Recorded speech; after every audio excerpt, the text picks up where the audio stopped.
Have you ever wondered why champagne vinegar commands a premium price in stores? Today, we'll explore what makes it so special.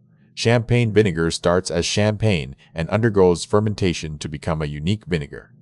This process retains the subtle flavors of its origins.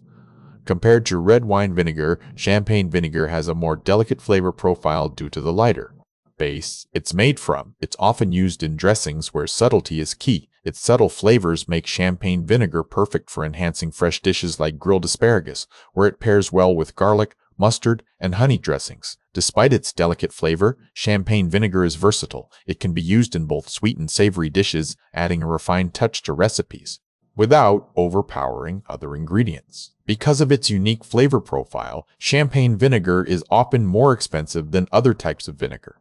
Its production process and the quality of the base ingredient contribute to this cost. In summary, champagne vinegar's delicate flavor makes it a sought-after addition for those who appreciate refined culinary experiences.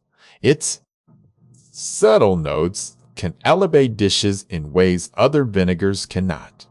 What dish do you think would benefit most from the delicate flavor of champagne vinegar? Share your thoughts and recipes in the comments below.